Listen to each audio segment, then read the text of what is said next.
नमस्कृत्य नरं चैव नरोत्तमं देवीं सरस्वतीं व्यासं ततो जयमुदीरयेत्। ओम नमो भगवते वासुदेवाय, ओम नमः पितामहाय, ओम नमः प्रजापतिभ्यः, ओम नमः कृष्णद्वैपायनाय, ओम नमः सर्वविघ्नविनायकेभ्यः।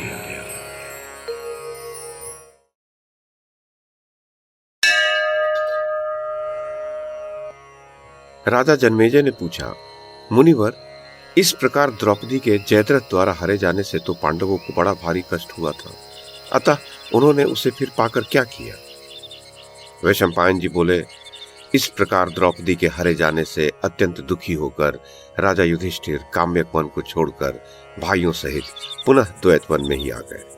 वहां सुस्वादु फल मूल आदि की प्रचुरता थी तथा भांति भांति के वृक्षों के कारण वह बड़ा रमणीय जान पड़ता था। वहां वे मिताहारी होकर फलाहार करते हुए द्रौपदी सहित रहने लगे। उस वन में एक ब्राह्मण के अरणी सहित मंथन काष्ठ से एक हरिण सींग खुजलाने लगा। दैव योग से वह काष्ठ उसके सींग में फंस गया। मृग कुछ बड़े डीलडौल का था। वह उसे लिए हुए उछलता कूदता दूसरे आश्रम में पहुंच गया। ये देखकर वह ब्राह्मण अग्निहोत्र की रक्षा के लिए घबराकर शीघ्र ही पांडवों के पास गया। उसने भाइयों के साथ बैठे हुए महाराज युधिष्ठिर के पास आकर कहा, राजन, मैंने अरणी सहित अपना मंथन काष्ठ पेड़ पर टांग दिया था। उसमें एक मृग अपना सींग खुजलाने लगा, इससे वह उसके सींग में फंस गया। वह विशाल मृग चौकड़ी भरता हुआ उसे लेकर भाग गया है। सो आप उसे पकड़िए और वह मंथन काष्ठ ला दीजिए, जिससे मेरे अग्निहोत्र का लोप न हो। जन्मेजय ब्राह्मण की बात सुनकर महाराज युधिष्ठिर को बड़ा दुख हुआ और वे भाइयों सहित धनुष लेकर मृग के पीछे चले। सब भाइयों ने उसे बींधने का बहुत प्रयत्न किया, किंतु वे सफल न हुए तथा देखते देखते वह उनकी आंखों से ओझल हो गया। उसे न देखकर वे हतोत्साहित हो गए और उन्हें बहुत दुख हुआ। तत्पश्चात घूमते घूमते वे गहन वन में एक वट वृक्ष के पास पहुंचे और भूख प्यास से शिथिल होकर उसकी शीतल छाया में बैठ गए। तब धर्मराज ने नकुल से कहा, भैया, तुम्हारे ये सब भाई प्यासे और थके हुए हैं। यहाँ पास ही कहीं जल या जलाशय के पास उत्पन्न होने वाले वृक्ष हो तो देखो। नकुल जो आज्ञा कहकर वृक्ष पर चढ़ गए और इधर उधर देखकर बोले, राजन, मुझे जल के पास लगने वाले बहुत से वृक्ष दिखाई दे रहे हैं तथा सारसों का शब्द भी सुनाई देता है, अतः यहाँ जल अवश्य होगा। तब सत्यनिष्ठ युधिष्ठिर ने कहा, तो सौम्य, तुम शीघ्र ही जाओ और तरकशों में जल भर लाओ। बड़े भाई की आज्ञा होने पर नकुल बहुत अच्छा कहकर बड़ी तीव्र गति से चले और तुरंत ही जलाशय के पास पहुंच गए। वहां सारसों से भरा हुआ बड़ा निर्मल जल का सरोवर देखकर वे ज्यों ही जल पीने के लिए झुके कि उन्हें ये आकाशवाणी सुनाई दी, तात नकुल, साहस न करो। पहले से ही मेरा एक नियम है, मेरे प्रश्नों का उत्तर दो, उसके पश्चात जल पीना और ले जाना। जन्मेजय, किंतु नकुल को बहुत प्यास लगी हुई थी। उन्होंने उस वाणी की अवहेलना कर दी, किंतु ज्यों ही वो शीतल जल पिया कि उसे पीते ही वे भूमि पर गिर गए। उधर नकुल को देर हुई देख कुंती नंदन युधिष्ठिर ने वीर सहदेव से कहा, सहदेव, तुम्हारे ज्येष्ठ भ्राता नकुल को गए बहुत देर हो गई, अतः तुम जाकर उन्हें लिवा लाओ और जल भी लेते आना। सहदेव भी जो आज्ञा कहकर उसी दिशा में चले। वहां उन्होंने भाई नकुल को मृत अवस्था में पृथ्वी पर पड़े देखा। उन्हें भाई के लिए बड़ा शोक हुआ, किंतु इधर प्यास भी पीड़ित कर रही थी, अतः वे जल की ओर चले। उस समय पुनः आकाशवाणी ने कहा, तात सहदेव, साहस न करो। पहले से ही मेरा ये एक नियम है, मेरे प्रश्नों का उत्तर दो, उसके पश्चात जल पीना और ले भी जाना। जन्मेजय, सहदेव को भी बहुत प्यास लगी हुई थी।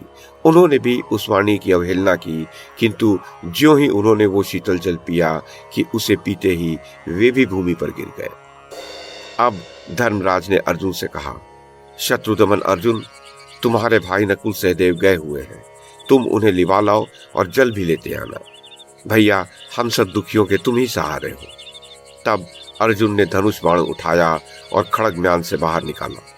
इस प्रकार वे सरोवर पे पहुंचे, किंतु वहां उन्होंने देखा कि जल लेने के लिए आए हुए उनके दोनों भाई मरे पड़े हैं। इससे पुरुष सिंह पार्थ को बड़ा दुख हुआ और वे धनुष चढ़ाकर उस वन में सब ओर देखने लगे, परंतु उन्हें वहां कोई भी प्राणी दिखाई नहीं दिया।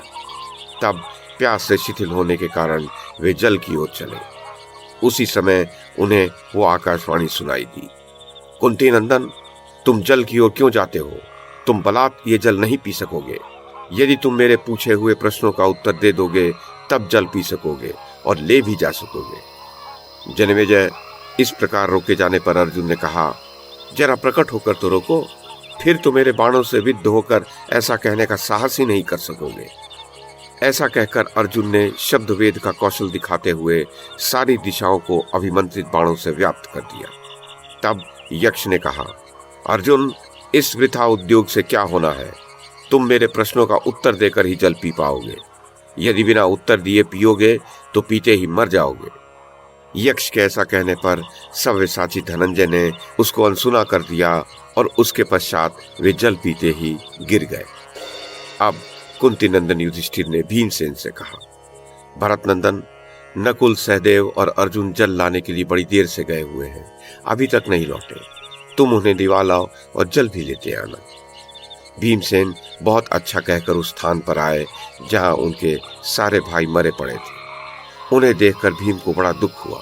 इधर प्यास भी उन्हें बहुत सता रही थी। उन्होंने समझा ये काम यक्ष और राक्षसों का है और आज मुझे उनसे अवश्य युद्ध करना पड़ेगा, अतः पहले जल पी लूं। ये सोचकर वे प्यास से व्याकुल होकर जल की ओर चले। इतने में ही यक्ष बोल उठा, भैया भीमसेन, साहस न करो। पहले से ही मेरा एक नियम है, मेरे प्रश्नों का उत्तर देकर ही जल पी सकोगे और ले भी जा सकोगे। जन्मेजय, अतुलित तेजस्वी यक्ष के ऐसा कहने पर भी भीम ने उसके प्रश्नों का उत्तर दिए बिना ही जल पिया और पीते ही वे भी भूमि पर गिर पड़े।